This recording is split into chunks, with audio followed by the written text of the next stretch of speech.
Hello, and welcome to the Project Good podcast. I'm your host, Anne-Marie Hilton. Project Good is a social impact podcast interviewing experts and advocates about the pressing problems that we face globally and hearing how they suggest we move forward in the future. The Project Good podcast is brought to you by Project Good Work. The goal of this podcast is to inspire people and organizations to develop a mindset that can move others to positive action regarding the complex social issues facing people on the planet. For May, we are focusing on mental health and the importance of self-care. Today, I have the pleasure of interviewing Adonica Shaw, wellness app developer, author, founder of Surrender Circle, the Self-Care Saturday podcast, where she interviews leading wellness experts about self-care and creating balance in the mind, body, and soul. Ms. Shaw is the author of Depressed to Daring, a mindset guide for women to defeat anxiety and depression and gain control over their life and career. Let's get into the interview.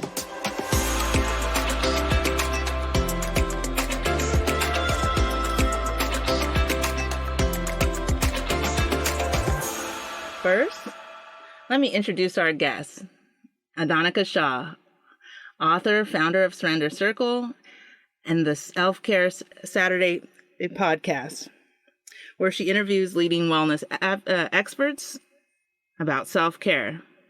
Ms. Shaw's organization, called Surrender Circle, creates solutions for women to improve their mental health and wellness outcomes. In addition to being an author, founder, and podcaster, she is the creator of the Self-Care Everyday Bookstore, which is an online bookstore launched in 2020 during the pandemic, specializing in providing books to help you with your mental health and self-care. Welcome, Adonica. Hi, I'm happy to be here. Excited to chat with all of you guys today. Yes, thank you so much for your time. So before we get into the questions, one of the things that I wanted to know is, why did you decide to take this deep dive into mental health and self-care? Well, for me, honestly, personal life experience, through my work with Surrender Circle, or honestly, even the ideation for the company came from me getting to this place in my life where what I was doing, the way I was thinking about myself, my personal habits and the way I ate, what I was drinking, the friends that I had in my orbit, my day-to-day life, it just was getting to the place of being unmanageable and, quite frankly, not always making me feel my best or making me feel balanced and healthy. And so I got to this place where I needed to surrender. And for me, I know that surrender has, a bit of a religious connotation, but in the sense of, you get to the place where you've run out of options that you would probably promote or try to do yourself. And you hand over this responsibility of trying to know it all, do it all by yourself to a greater community, to a greater force beyond yourself. And so sometimes that's you giving it to God. Other times it's creating and building a community of people who are like-minded. And so your problem is shared, and there's other people that are interested, invested in helping you to thrive and survive. And so for me, again, it really came out of this need to surrender. And once I was able to do that, then to be a guide and to help others through this process. By no means is it easy. I'm a Black woman. I'm a Black woman millennial, single mother of 3. And so I know that there weren't a lot of guides that looked like me and had similar life experiences. And so I was like, well, even if I'm out here alone, I know I've learned enough and I've experienced enough and worked with enough people for the information to still be useful. And so that's where I really came to in my journey. And that's why this was birthed during the pandemic and will continue on even beyond the pandemic. Oh, fantastic.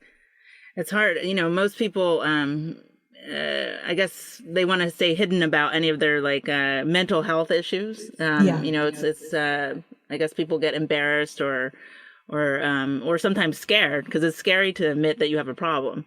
So that's, so I give you a pat on the back for being able to step forward. Yeah. I think what's interesting is, mental health, I know it seems really buzzy right now because of the pandemic, but it is still largely stigmatized. I think for me, the people that I looked to as positive examples are like people like Tony Robbins or not so much Abraham Hicks, but people that are motivational speakers that talk about where they started. You know, Mel Robbins, if you listen to a lot of her earlier work and her TED Talk, I think it's on the 5-second rule. They talk a lot about where they started in this deep depressive state and how they were able to transform their lives. And so even when I came forward, I thought to myself, like, yes, this is largely stigmatized, but there are real life living examples of people who have bought themselves out of this. And if they didn't take the reins of what happened to them and share that information, they wouldn't be the Tony Robbins or the Mel Robbins, right? They would still be people that are hiding that truth. And so by them walking in their light, I saw it as a way for me to think or to reframe what it would mean to come forward about this. And through that, I think it just made it a lot easier to become very vocal and to bring other people through this road with me. Fantastic. One of the things too, before I'm gonna just, I think a lot of people are seeing that we have a mental health crisis, but I don't know if people know the statistics. So I'm just gonna go through a few statistics before we get to the first question. So right now, about 24% of adults with mental illness are not able to get treatment, and it's increasing, obviously, because right now a lot of people are losing their health insurance. We have an increase of 19% of adults are experiencing mental illness. And that was before COVID, and now it's jumped an exponential amount of percents. We have about 60% of our youth suffer from some type of depression. That's crazy. that one made me like almost cry. And about 1 in 3 of those are going without treatment. And then about 27% of those have severe depression. So why do you think, why do you think that we are having these crises in mental health? It was happening before COVID. What do you think are the 3 main factors? Well, a couple of things. I think part of it is that some of this was already there. I think it was there and it was underreported because of the stigma. And I think the pandemic almost pushed people to the point of them not having a choice but to report it for their own safety and sanity. I think so that's thing number one. Like, it's not to say that I think the numbers only jumped because of the pandemic. I do think, again, a lot of it was just really underreported. And now that people are starting to feel a little bit more comfortable and confident seeing their friends, neighbors, seeing all of the ads on social media from the various mental health platforms and apps that have really emerged in this last year, that people are more confident reaching out for help and they feel a little bit better about admitting that there's some information that they may need in order to feel better, to feel more balanced. And so I think that that's one of those things. And in terms of the other factors that could be contributing to it, I want to be clear, like, I think that there are many. I don't know that there's just 3, and I almost even shy away from just naming 3, right? Because I don't want somebody to hear this and say, oh, well, I didn't hear mine. Oh, no, I was just saying if you have any of the 3 main things that you've heard. I know there's tons. Anybody could have a bunch of different issues. But I would say it could be financial concerns, health problems, having issues with family or loved ones, domestic violence, increase of substance abuse, social disadvantages. So perhaps not having the ability to work from home and not having childcare if you're a single parent or don't have somebody that can help you. If you already had stress pre-pandemic, having that stress be prolonged for over a year and not really knowing when things are going to let up. Those other factors, I think, have definitely contributed to people coming forward and being far more vocal than before. Why do you think, especially one of the things that people have noticed is that young people and children at very young ages, I even know in elementary school, are starting to suffer from depression? Do you think that is just coming off of the like of the adults that they're surrounded, or do you think that there's something deeper going on? I do think it can be contributed to from the adults. And I want to be clear here that I'm not saying that the adults are the ones causing the mental health concerns, but what could be happening is that those parents are struggling to reconcile their own beliefs around their own mental health. And if they're not able to manage them correctly, it could result in behaviors that are trickling down to the children that are making it hard for the kids to cope or find balance. So I do think that the reports of them having higher statistics of mental health illnesses and health concerns are there. But I would say that it could also be the result of the parent not really having the support that they need to support themselves. And thus it makes it harder to support a child through that. You know, I think one thing I've seen, unfortunately, and especially this last year, is that parents who are still even struggling to admit that they are at risk for mental health concerns or mental illness, acting as though it doesn't exist. And so they don't see how some of those behaviors trickle down to their kids. And so when the parent refuses to get help, then what happens, you know? And so then the parent could deny that the kid's having a problem, you know? It's just been a really interesting year in the way that people have responded or not. I think we're going to see that impact the statistics in the years to come. Okay. That kind of leads to my next question. So do you think that this mental health crisis will continue to grow after COVID-19? I do think it's going to continue to grow. But again, I want to state that part of it is that some of that information was already there and just underreported. I think the lasting impact of the pandemic is going to be at least 5 years. If you think about it, there's children that have missed an entire year of school where a lot of social emotional learning does take place. They've been around their families for an entire year. They haven't had access to some of the school counselors. They may not have had access to a coach or a community member that might have really looked out for them. And so even with the children alone, in these next few years where they have potentially lost a year of emotional support that perhaps they don't get from friends and family, I think you're going to see those numbers go up because, as time goes on, we're going to get a clearer picture of what has happened and how it has impacted the kids. But honestly, until they go back to school for some of the assessments or we start to see families come forward with that information in the years to come, once it catches up to them, either through their behavior, changes in academic standing, where it's kind of obvious, like, man, where did this start? Oh, it started, back in 2020, 2019, Yeah. I think until we get that information, it's going to be hard to put a finger on it. But I would say at least for the next 5 years, right? Because when you remove an entire year of that type of development from children, it's going to have a lasting impact. And not just for them, for adults too. I will say the benefit of being an adult, like we have access to the internet, or for those of us that do, there are a lot of resources out there that have made it a lot easier to seek help at this time. But it's not to say that everybody who has experienced mental health concerns in this last year has come to grips with it or has sought that help. And so I would imagine as life pivots again in this next 6 to 9 months that we'll see more cases come forward and more people perhaps being more willing to discuss what they're feeling. Yes. And then one of the things that is always brought up is that it's always ironic that we are so connected, but we are seeing like the most disconnection that we've had. And I guess now that, not everyone, but I don't know what the percentage is, but a good amount of people are doing the work from home.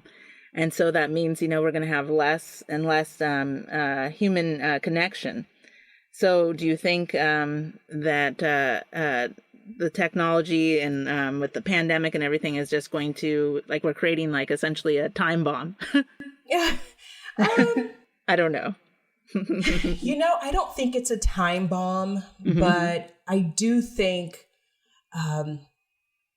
it may require social media to change a little bit. And what do I mean by that? So I want to say it was a few weeks back, or maybe it was early March.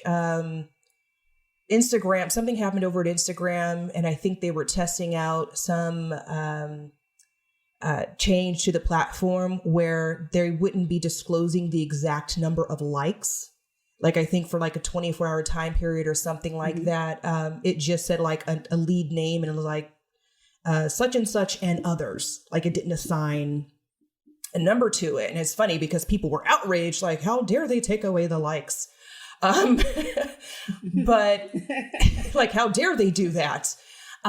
Which I understand, but I do think that the long-term impact of people being able to get online and seek and get instant validation or not, may have a long-term impact on the way people perceive themselves and what they would do or think or act or eat or dress like or whatever that may not be built on their own personal preferences. It could be developed by, the land of social media.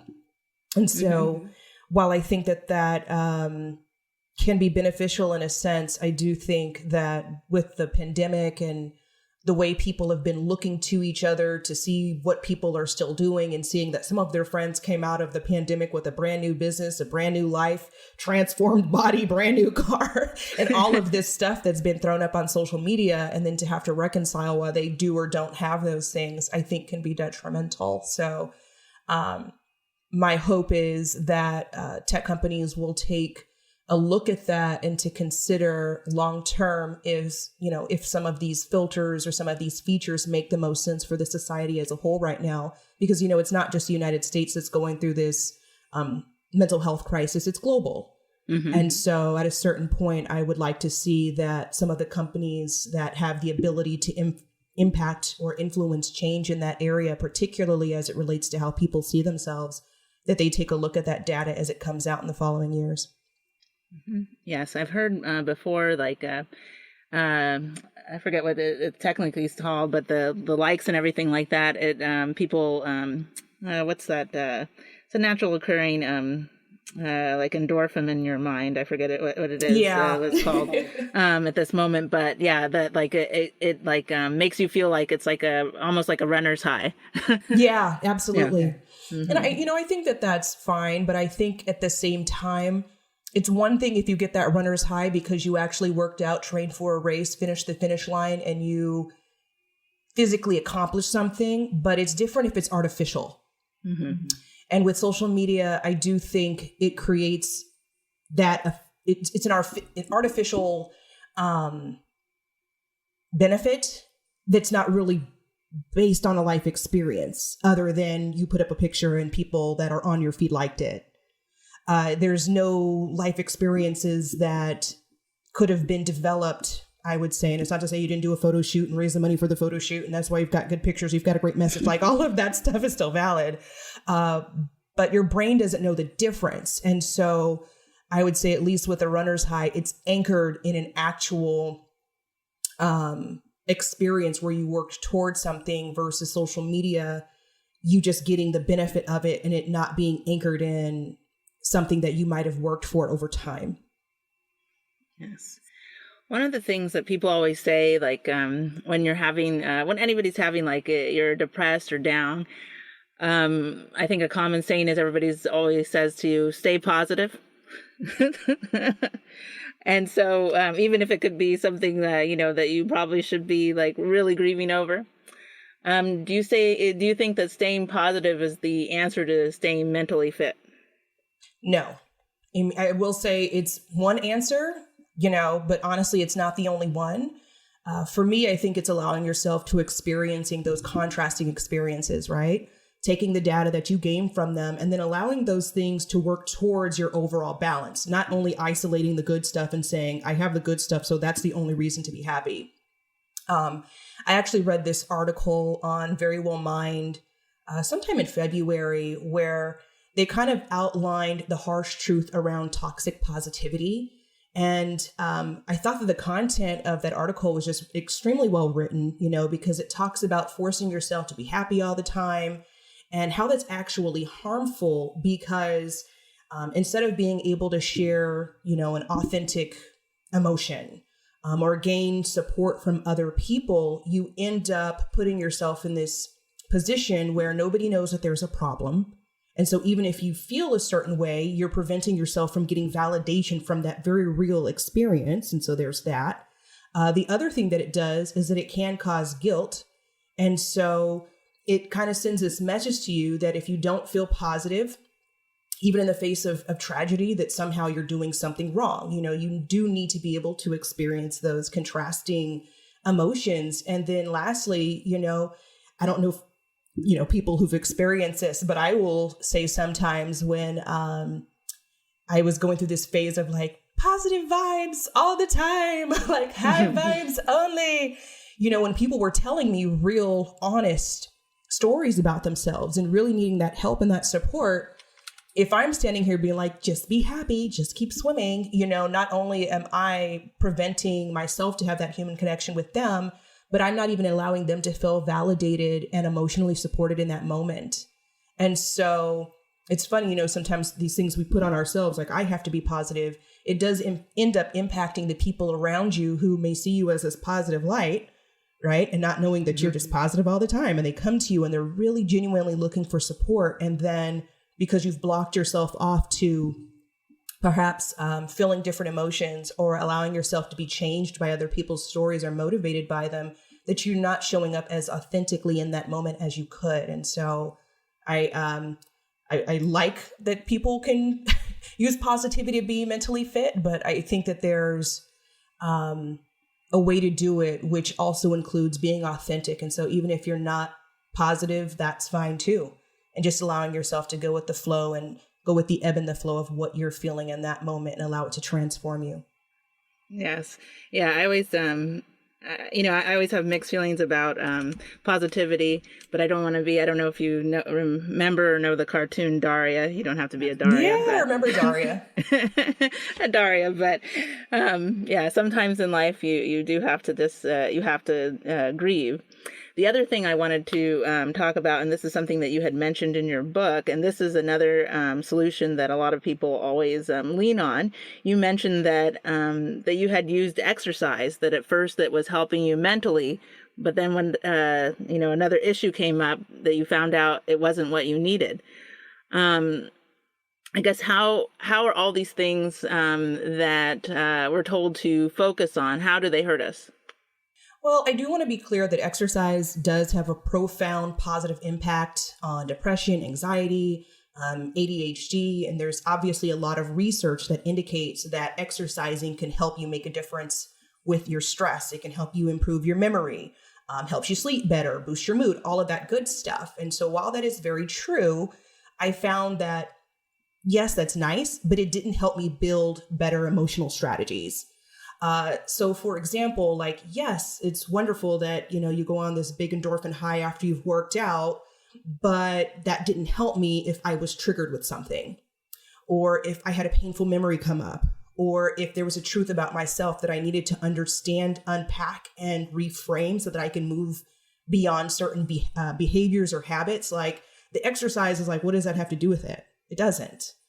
And so for me, I would say, I think that there's this misconception that in order for us to kind of do better, we have to, again, look for this way to avoid negative feelings.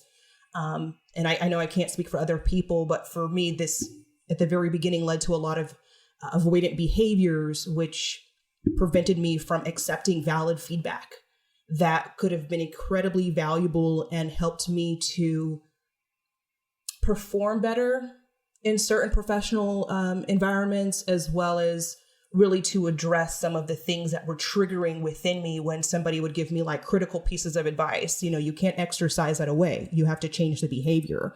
And so being able to sit with it and talk to a counselor about it or go to therapy, whatever it's going to be for you, was the key to really transforming my life. The exercise was wonderful, but it didn't do what I needed it to do to help me transform as a person.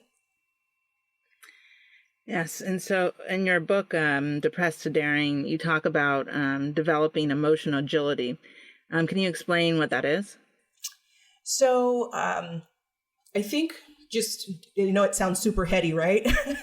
But it's the ability to be emotionally flexible, right? So if you think about an athlete that's agile, like a gymnast or, track athlete, they're quick on their feet, they're light footed, they can move around easily.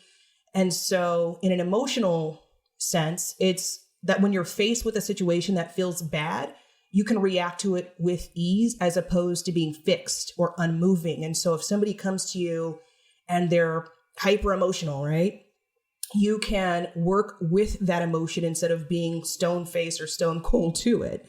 As a professional skill set, I would say that it can help you to move through emotions, particularly if you're really angry or frustrated in a really high stake situation or high pressure environment, to take what you need to take from that particular instance. Again, take it in as data, dissect it at a later time when you're ready to dig into it, but then also be able to detach and move forward without holding that grudge or allowing it to bar you from keeping yourself at the table or keeping yourself in an opportunity even that, if you let your emotions get the best of you, it will nix you out and it takes you out of the running.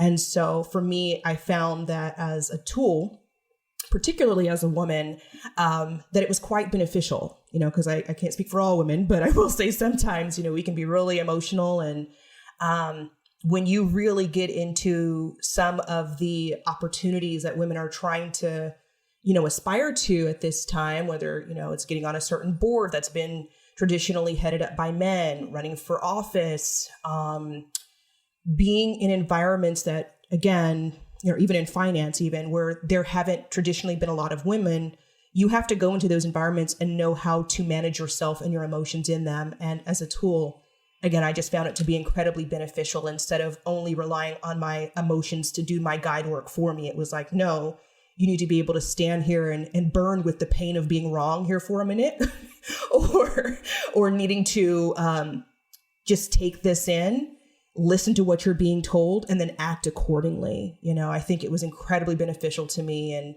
emotional agility, again, as a skill set, I think can be really beneficial to people, whether or not you're a woman. But I found it as something that really helped me a lot in business.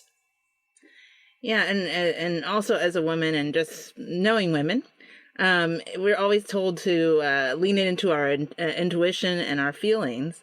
So it's when you were mentioning that in the book, I was like, that's kind of, it's definitely something that is a challenge and hard, because it's almost like you have to disconnect yourself a little bit from everything that you've been taught. And I don't want to say disconnect yourself from being a woman, but I guess take the emotion out of it. So I was finding that part a little bit difficult, but then I guess was relieved a little bit when you said, you can do some emotional purging. Yeah. So I was like, at least I can come back and balance it out. So can you explain to our listeners about emotional purging and why it's important? So emotional purging is just like taking out the trash, right? If you have a house and you've got a bunch of trash just building up, eventually it has to go outside. And so similarly, if you go through a lot of experiences where perhaps you felt that you were done unfairly, you felt that something was unjust or you didn't agree, if you don't say anything or you don't let those emotions out, they end up staying in your body. Not only does that have a negative impact on your body, but it has an impact on your mental health and your mindset as well. And so the purging is the letting out of those emotions. Now, I think there's a different way. Everybody has their own way of needing to do this. But if there is a way to get the information out regularly or get the feelings, the pain out regularly, I would recommend that.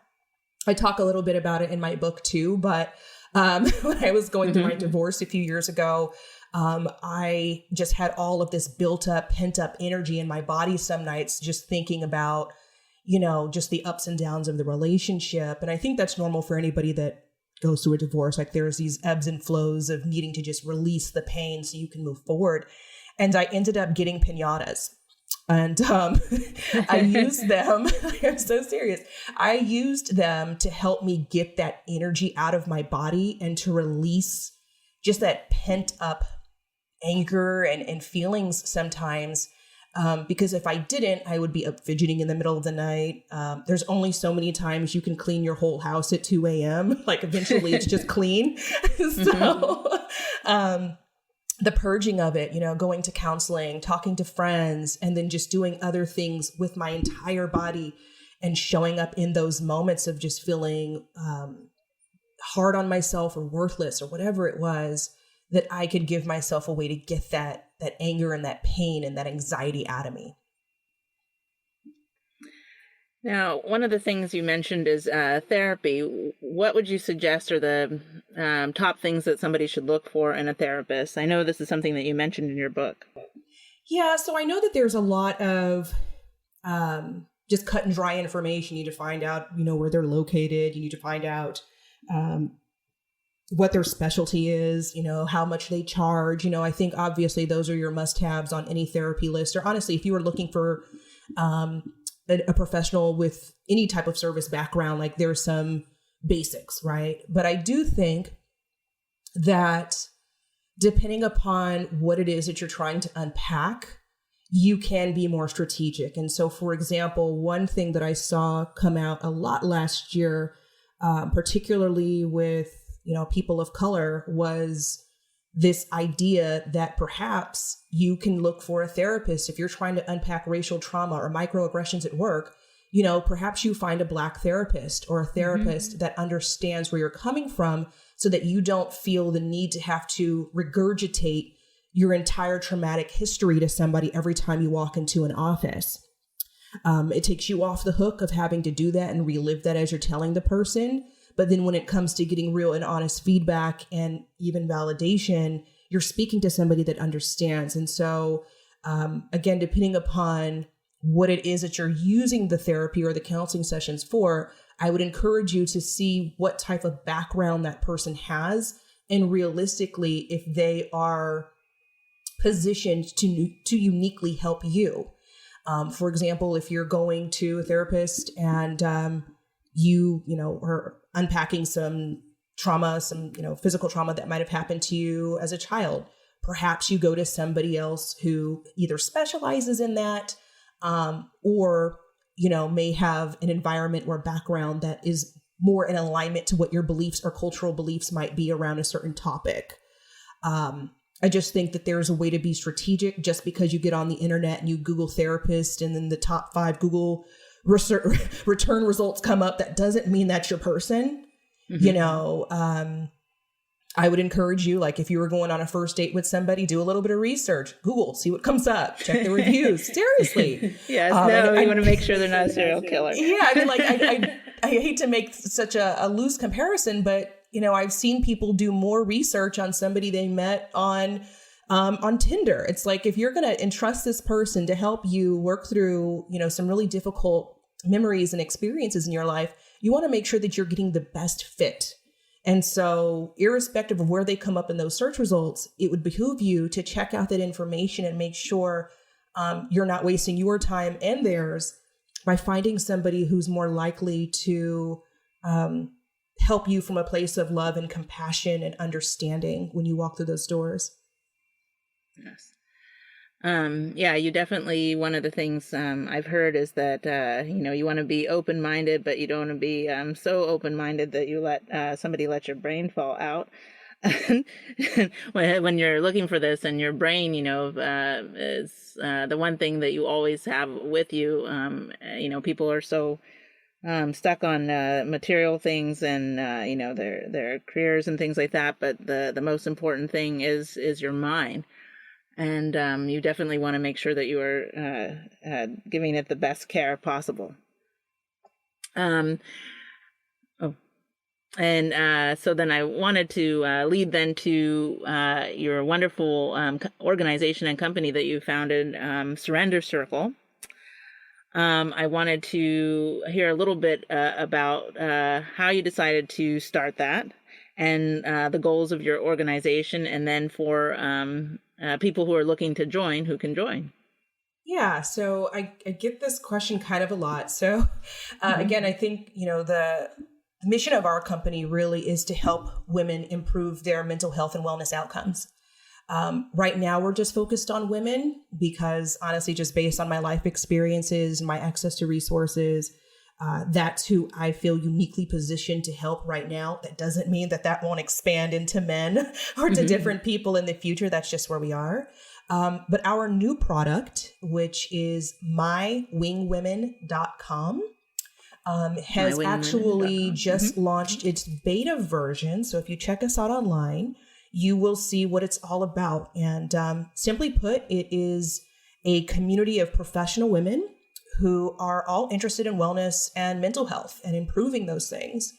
I've talked a little bit about it in other interviews, but I've had a very varied background. I actually started as a weather woman. And after doing weather, I transitioned into doing marketing and public speaking.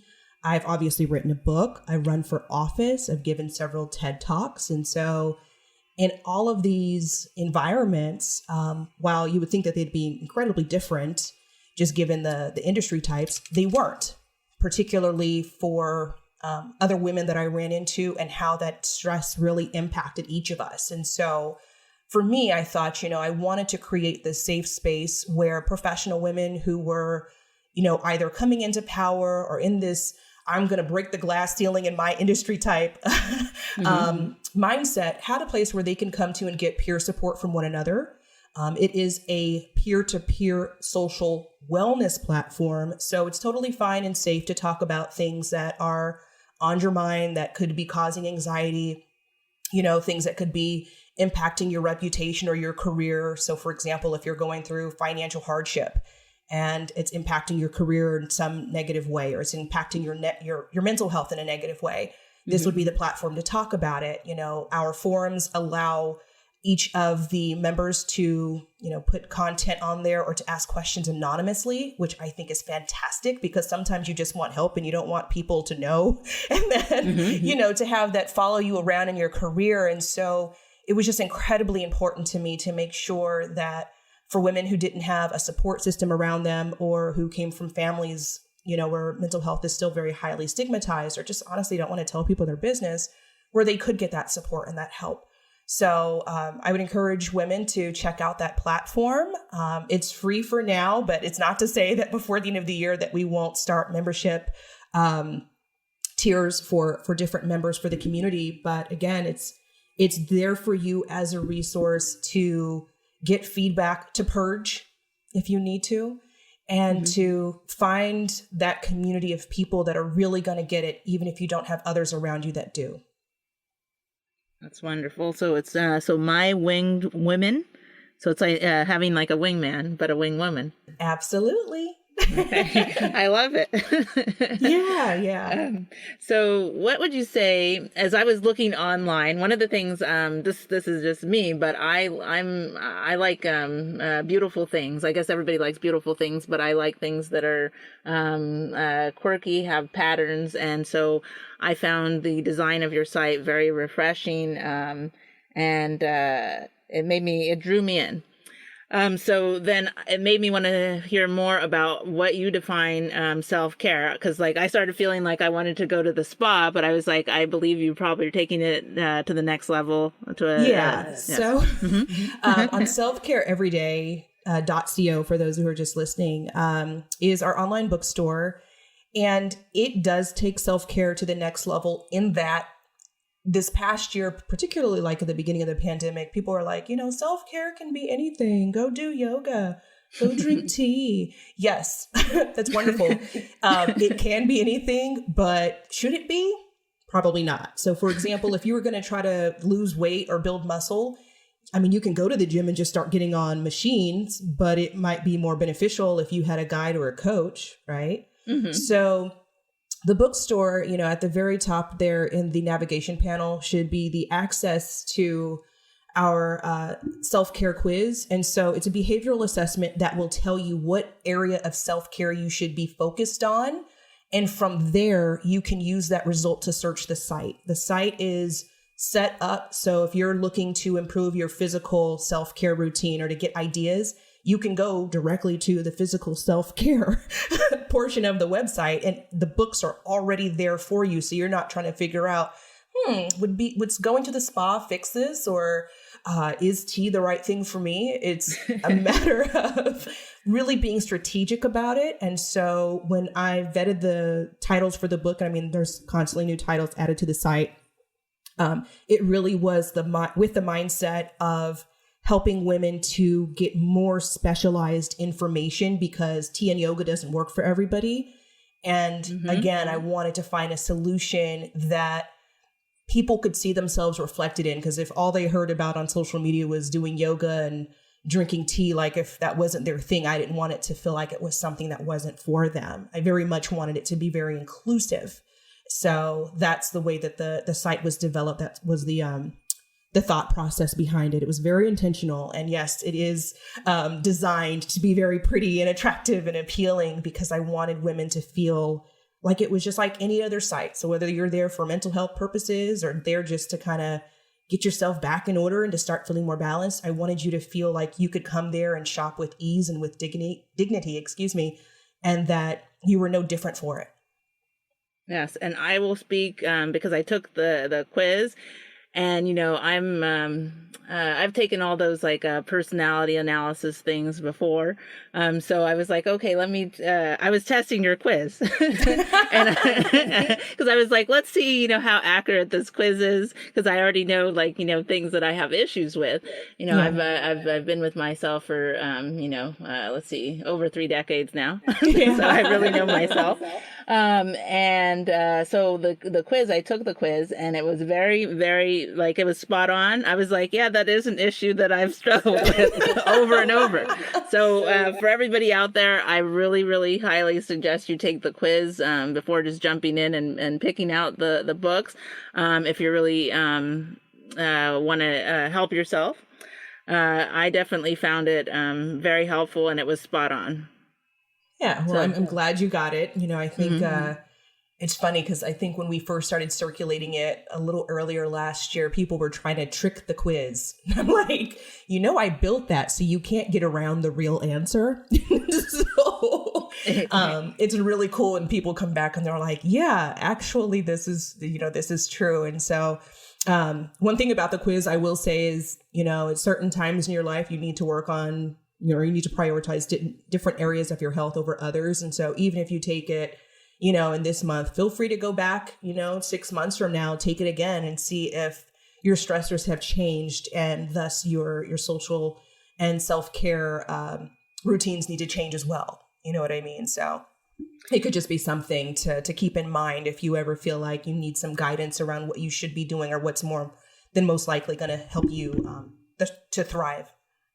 Yes. And then one of the other things that I thought when I was looking at this, I was like, how did you come up with the idea of just to start a bookstore? Because most people would say if you have, if you're having mental issues, either go see a therapist, talk to family, friends, take a vacation. I guess, why did you come up with the idea of a bookstore? Because, and this is just a me thing, in my period of time of being therapy curious or counseling curious, I didn't want to talk to anybody. I was like, I'm just going to fix this myself. And so then when I would go on Amazon, if you put in self-care, maybe a couple of titles come up, but it gives you this impression that there's not more. You have to be really dedicated to finding out what are all the self-care titles and what are all of the options. And you can be on there for, 12, 13 pages deep trying to find something that resonates with you. And because that was a pain point for me, I'm like, you know what? We're just going to put them all in one area, one website. You don't have to come here and poke around. So even if you get a book that isn't, specific to the area of self-care you're working on, these are all titles that have to do with helping you to improve your overall wellness and health. And so honestly, it arose of my kind of need initially to kind of hide. I'm like, do I really want to go to counseling? I'll just get a book. And then, no, I'm just going to get a book, And so from there, getting to this place of well, if I'm not about to be going through 13 pages of Amazon results, I would imagine other people would probably bail on this too. And so again, with my mission to help women to improve their mental health and wellness outcomes, I'm like, how can I make this easier to where they feel like, if they feel icky, even looking up, self-care stuff, like make it easy, make it pretty, make it fun, make it, ooh, I like this. I can get used to this website,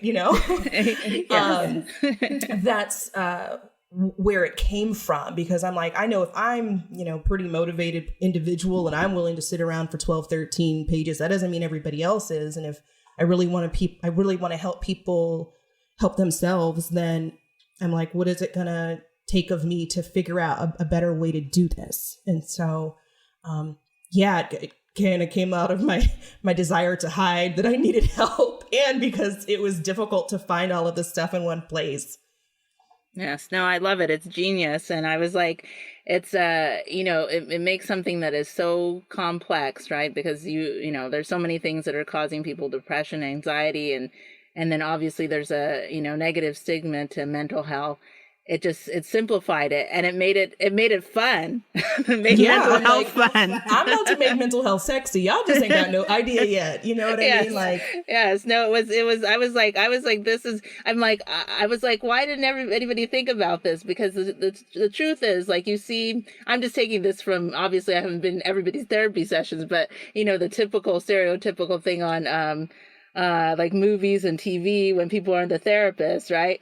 And the therapist like looks bored out of their mind listening like to one person to the next person. They're like, and then the therapist, whenever you want to see the therapist have their like internal monologue, like, like it doesn't, like, I feel like the therapist is like, they just have to like help themselves, or, if they want to fix it, they're going to have to make this change. That's what all therapists are probably thinking in their mind. Yeah. And so this puts that, the power to, help yourself and not have to go through like the clinical feeling, like in your hands. And so I think it's beautiful. I love it. Yeah. Well, I'm happy you do. And again, I think for me, it's just a matter of making people feel loved, making them feel like, you know what, I can do this, and it kind of came out of my own pain points, but I was like, okay, well, I'm going to build it.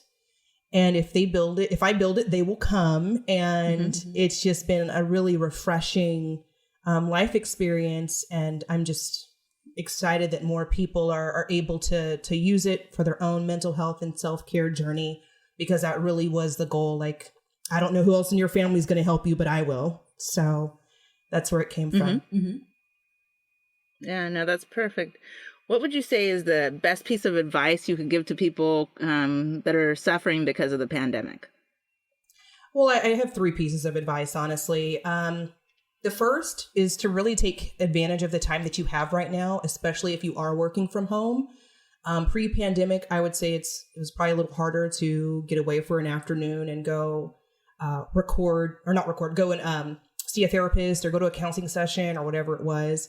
But if you're working from home, there are a number of apps that you can just download straight on your phone for a telehealth consultation or session or whatever it is. Even just looking at my phone, I just recently downloaded a new app that I heard about recently. Let me just go over it. It's called Sesh, which is really cool. I would check it out if I were you guys. There's also BetterHelp. There's Talkspace, there's Headspace, there's Calm. Like, there's a lot of apps that are out there. And so if you have time and, 15, 20 minutes during the day when you can be away from your kids or family, or whoever else is in the house with you, it's an easy time to connect. So that's a piece of advice number 1. Number 2, build a community. I do realize it's not easy or sometimes always in your best interest to divulge all of your concerns to friends and family, especially since some of these people can only guide you from their level of understanding and knowledge when it comes to mental health, that is. But that doesn't mean that there aren't other people out there that have a shared life experience that will get it. And I would encourage you to seek out those support systems. I think you can obviously go through a lot of social media networks and platforms. You can do hashtag searches. You can get on Facebook groups. I will say, with Facebook groups, if you're going to use it, make sure you're careful about the types of identifying health information that you're putting on the platform, because that can circulate. But there are ways to build a community. So that's thing number two. And then lastly, and this is a really unique piece of advice, is to save short codes in your phone. So I don't know if you guys are familiar with, or if you've ever used, a text crisis line, but if you know that you are susceptible to feeling depressed or just feeling like you don't have other people to talk to, there are 24/7 text services that you just send a short code. So for example, with crisis text line, you can text home to 741-741, and you get a counselor that will text with you and just talk. And sometimes if you just need to vent or purge or whatever, there's somebody there that's on the phone. And so I would encourage you, if you know that you're susceptible to those types of bouts of depression, or if you experience bouts of mania, or if you are just really in a low spot and don't feel like there's somebody there, when you are feeling, in a better spot or a good mood, I would take the time, see what short codes are available to you in your region, save them in your phone. So that way, when something happens or you find yourself out of control, you've got a fast and easy way to reconcile it. I didn't know much about short codes a couple of years ago, but in this past year, I've had a lot of friends become, crisis counselors at some of these centers, and they've told me about their experiences in terms of going on to volunteer and what made them want to do it. And so just knowing that these things exist and that they're there for all of us, I would say it's definitely a free way to get some level of support if you just don't have any other options. Fantastic to give that advice, and having it right in your phone is always perfect. So what do you think happiness is? Well, honestly, at this stage in my life, I think it's about being accepting of self. I remember in my 20s, I'm like, oh, I'm going to be happy when I've got a castle, $1 million. Wow, you have a mass when I've got my new Mercedes, when I've got the perfect body. And then you get older, and those aren't the things that keep you up at night. The things that keep you up at night are your relationships with others. It's how you feel about yourself. It's how you feel about your body. It's, sometimes it can be, like how much money do you have in the account? But a lot of that, I think, stems from your perspective of yourself. And so for me at this stage, being self-accepted means I'm in a position most times to take myself off the hook when I start feeling like I don't measure up, or I'll never get it right, or nobody's listening, or nobody cares, or I can't believe this is as far as I've come, even though I've been working this hard. And so being in that place of acceptance and being in that loving, compassionate space for myself first and foremost allows me to be uniquely positioned when something comes up that could be triggering, right? And so the happiness is my ability to see myself as imperfect, but perfectly. And with that clear vision that I can do all things, and I can continue to work hard, and I will continue to make progress. And to know that even when things get out of balance, sometimes I love myself and respect myself enough that I can bring it back to that centered place, and I can act from that place again. And so my definition of happiness has certainly changed, but self-acceptance is the one that works for me. Beautiful answer. I think it has been a wonderful time. And I have learned so much, and you have helped me. I know, you didn't know, but you have helped me so much. Let me just tell you, I was suffering because I became a mom during this time for the first time. Oh my gosh. I'm like, I don't want to say I'm so sorry, but I would say that it's a unique experience that only you and however many women that had babies last year are going to ever understand. Yes, the fears that come with that. Yeah, it was, of course you're very excited to, have your first child. But the circumstances obviously were drastically different than what you were planning for. So it was also terrifying because you had to it was you and one other person in the delivery room. And I had no idea what I was doing. And unfortunately, I had a nurse that was just almost just straight out of school. Oh, yeah. Yes. So unfortunately, we ended at a C-section because both of us didn't know what we were doing. but I made it.